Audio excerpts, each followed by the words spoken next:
नमस्कार, शुभ सकाळ. कसे आहात? बरे आहात ना? आणि बरंच असलं पाहिजे. मी पण अगदी बरी आहे. आता वाजलेले आहेत सकाळचे 7 आणि मी निघालेली आहे लोहा या गावी. तालुका लोहा जो आहे तिथे मी निघालेली आहे. आता इथून आम्ही कारनं निघणार आहोत उदगीरला जायचं.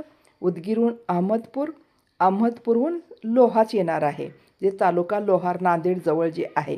तिथे का म्हणजे तिथे एक जे लेखक आहेत प्राध्यापक घ ना पांचाळ यांनी एक खूप छान असा ग्रंथ तयार केलेला आहे. हे मी दाखवत आहे ना फोटोमध्ये, ते माय बाप त्या ग्रंथाचं नाव आहे. आणि खूप छान सर्व लेखकांचे लेख त्या माय बाप या ग्रंथामध्ये त्यांनी घातलेले आहेत, छापलेले आहेत. तर त्या पुस्तकाचं प्रकाशन आहे आणि त्यांच्या जे घ ना पांचाळ सर आहेत त्यांच्या आईचं आज श्राद्ध पण आहे, पहिला श्राद्ध. आणि त्या निमित्ताने त्याने त्यांच्या आईच्या नावाने प्रकाशन एक संस्था ओपन केली आणि त्याचं खूप मोठं असं साजरं करत आहेत ग्रंथ छापून. तर प्रेमापोटी त्याने आग्रह केला की तुम्ही याच, तर त्यासाठी मी निघालेली आहे. चला मग पुढचे कार्यक्रम कसे कसे झाले आणि कसे नाही मी तुम्हाला दाखवते. चला मग बघूत या मायबाप या ग्रंथाचं विमोचन कशा प्रकारे होत आहे.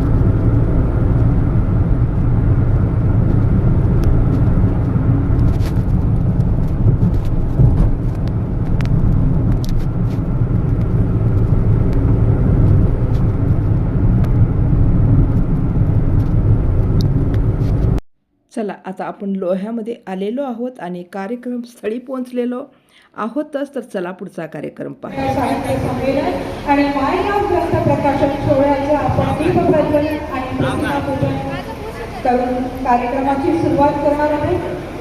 मायबाप ग्रंथ प्रकाशन हा शब्दच असा आहे की तुमच्या आमच्या काळजाला पोहोचणारा आहे. माय म्हणजे आई. जीवन शेत नाही तर आई म्हणजे विहीर असतं. जीवन ही नौका तर आई म्हणजे तीर असतं. जीवन म्हणजे शाळा तर आई म्हणजे पाठी असते आणि जीवन म्हणजे काम तर आई म्हणजे आराम असतो. आपण नेहमी आईची स्तुती करत असतो, पण पाठीमागे असलेला बाप मात्र नेहमी दुर्लक्षित राहतो. मला वाटतं जेव्हा आपल्याला खूप काळजी वाटते तेव्हा आपण आई शब्द घेतो आणि जेव्हा आपल्याला भीती वाटते तेव्हा आपण बाप शब्द घेतो. बाप हा मोठा असतो म्हणून कदाचित त्याचं कर्तृत्वही आपल्याकडून मागे राहिलेलं जात असेल. पण या बापासाठी एक सुंदरशी कविता एक लिहिलेली आहे.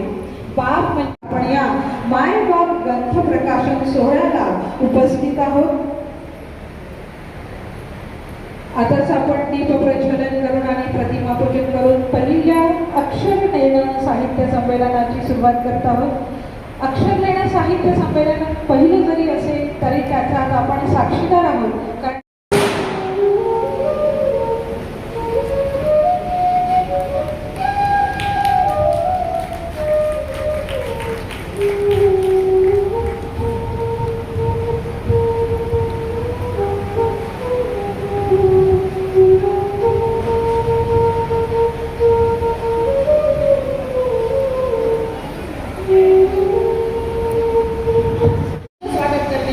मला मिळाली हे मला खूप म्हणजे आनंदाची गोष्ट वाटते आणि याचाही मला खूप अभिमान वाटतो. इतिहासाचे रंगरूप हे, इतिहासाचे रंगरूप हे आले या नगरा. स्वागतम सुस्वागतम मानाचा मुजरा. स्वागतम सुस्वागतम मानाचा मुजरा. 10 दिशांनी गुंजन आले सभा मंडपी स्वागत झाले, दहा दिशांनी गुंजन आले, सभा मंडपी स्वागत झाले, पूर्व नियोजित पूर्व घडले, सावरल्या नजरा, स्वागतम सुस्वागतम हा मानाचा मुजरा. निमित्त हे अक्षर लेणं साहित्य संमेलन मी आयोजित केलेलं आहे. आपणास आवर्जून सांगू इच्छितो की ज्यावेळेस 2020 मध्ये कडक लॉकडाऊन लागलं होतं आणि त्या लॉकडाऊन मध्ये माझ्या मनात एक विचार सुचला की ज्या आईबाबांना आपल्याला जन्म दिला त्यांचं नाव हे कायम कुठेतरी कोरलं गेलं पाहिजे. त्यासाठी माझ्या विचार डोक्यात आला आणि त्या लॉकडाऊन मध्ये 2020च्या श्रावण महिन्याच्या पहिल्या दिवशी मी माय प्रकाशन नावाची संस्था ओपन केली. त्या माय प्रकाशन नावाचं रजिस्ट्रेशन केलं आणि भारत सरकारकडून त्याला लगेच मंजुरी मिळाली, मान्यता मिळाली आणि मला खूप आनंद झाला की माझ्या आईचं नाव हे कायमस्वरूपी आज नकाशावर आलेलं आहे. हा मला आनंद आपल्याला सांगू इच्छितो. मित्र हो, बोलताना माझं हृदय भरून आलेलं आहे. माझ्या डोळ्यातले अश्रू होत नाही. आपल्याला सांगू इच्छितो की संबंध महाराष्ट्रभर माझ्यावर प्रेम करणारे जे साहित्यिक मंडळी आहेत त्या सर्व साहित्यिक मंडळीपर्यंत मी एक आवाहन केलं होतं की बाबा आपण आपल्या आई वडिलांच्या काहीतरी आपण भावना लिहून द्यावं, त्यांच्याबद्दल आपलं काही मनोगत द्यावं. ते मनोगत मायबाप या ग्रंथाच्या माध्यमातून फार मोठ्या प्रमाणात महाग्रंथात ते साकारलं जावं हे माझं जे स्वप्न होतं त्या स्वप्नाची आज पूर्तता होते. मला आनंद वाटतोय की आज माझ्याच माईच्या नव्हे तर इथं जमलेल्या संबंध मायबापाच्या आठवणी या ग्रंथामध्ये कोरल्या गेलेल्या आहेत. मायबाप नावाचा तो ग्रंथ काढलेला आहे. आपणास सांगू इच्छितो महाराष्ट्रात असा एकही जिल्हा शिल्लक राहिला नाही की त्या जिल्ह्यातला एखादा लेख आला नाही किंवा तिथली कविता आली नाही. महाराष्ट्राच्या प्रत्येक जिल्ह्यातून लेख तर आलेच. महाराष्ट्र सोडून उत्तर प्रदेश, गोवा, गुजरात, कर्नाटक आणि अमेरिकेमधून सुद्धा त्याबद्दल लेख आलेले, त्याही कविता या ग्रंथामध्ये समावेश झालेल्या आहेत.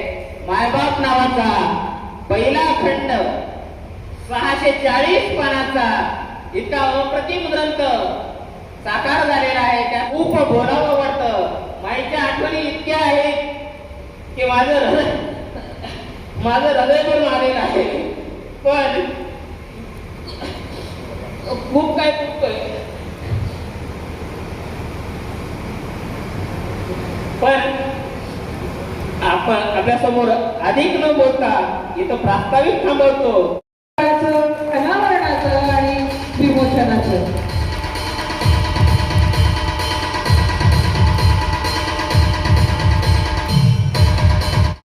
अशा प्रकारे कार्यक्रम खूप छान प्रकारे झाला.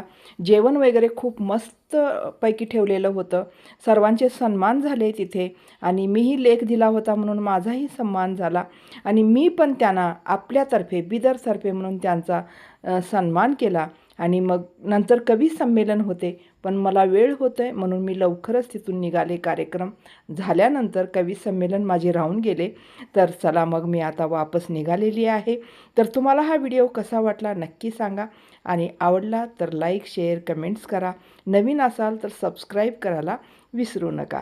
तर मायबाप या आपल्या आईवरती इतकं प्रेम दाखवणारे आजच्या जगामध्ये क्वचितच लोक आपल्याला मिळू शकतात. कित्येक जण आईवडिलाचे उपकारसुद्धा विसरून चाललेली आहे आजची पिढी. तर हे जे मायबाप पुस्तक त्यांनी छापलेलं आहे खरंच एक खूपच सराहनीय असं त्यांनी कार्य केलेलं आहे. चला मग भेटू पुढच्या व्हिडिओमध्ये. तोपर्यंत धन्यवाद.